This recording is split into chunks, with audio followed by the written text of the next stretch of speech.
দাম নিয়ন্ত্রণে পেঁয়াজ আমদানি উন্মুক্ত করবে সরকার। যে দেশে সস্তায় পাওয়া যাবে সেখান থেকে আনা হবে, এমনটা জানিয়ে বাণিজ্য উপদেষ্টা বলেছেন, পাট পণ্য রপ্তানিতে ভারতের নিষেধাজ্ঞার রপ্তানি লক্ষ্যমাত্রায় তেমন কোনো প্রভাব পড়বে না। দ্বিপাক্ষিক বাণিজ্য সম্পর্ক এগিয়ে নিতে ভারতে চিঠি দেওয়া হলেও সাড়া মেলেনি বলেও জানান তিনি।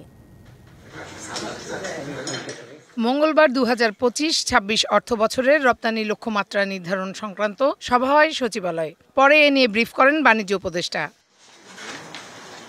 পাট পণ্য রপ্তানিতে ভারতের নতুন বিধিনিষেধ প্রসঙ্গে কথা বলেন তিনি। জানান, বাণিজ্য সম্পর্ক এগিয়ে নিতে চিঠি দেয়া হয়েছে ভারতের বাণিজ্য মন্ত্রণালয়ে। আগেও এটা ছিল, তারই ফলশ্রুতিতে করেছে। আমরা আশা করছি যে আমাদের যে রপ্তানি বাণিজ্য ঘটে ভারতের নবসীমা সমুদ্র বন্দর থেকে এখনো আমাদের রপ্তানি কার্যক্রম চালু থাকবে। আমরা আশা করি এটাতে আমাদের তেমন কোনো প্রভাব পড়বে না। পেঁয়াজের দাম নিয়ন্ত্রণে সরকারের পদক্ষেপও তুলে ধরেন শেখ বশিরউদ্দিন। স্থানীয় উৎপাদন যথেষ্ট ভালো। কালার এক্সপার্ট, জর্জ স্যাপ এবং মাইল্ড অন হ্যান্ডস টেকনোলজি সমৃদ্ধ অরিক্স ক্রিস্টাল ওয়াশ আপনার। তবে আমরা হয়তোবা কিছু পেঁয়াজ এই মুহূর্তে আবার আমদানি করার চিন্তা করছি এবং সেক্ষেত্রে আমি কোনো সমস্যা দেখছি না। যে আমাদের যে প্রয়োজন অনুযায়ী আমরা আমদানি করি, স্পেশালি কৃষি পণ্য এবং খাদ্য পণ্যের ক্ষেত্রে আমরা তো উন্মুক্ত করে দিব, সেটা যেখান থেকেই আসবে, ইন্ডিয়া, পাকিস্তান।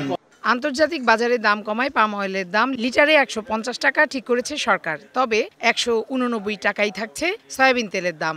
পাম অয়েলের দামে আন্তর্জাতিক বাজারে কমেছে, সেই কমের সাথে সামঞ্জস্য রেখে পাম অয়েলের দাম ১৯ টাকা কমিয়ে ১৫০ টাকায় নির্ধারণ করা হয়েছে।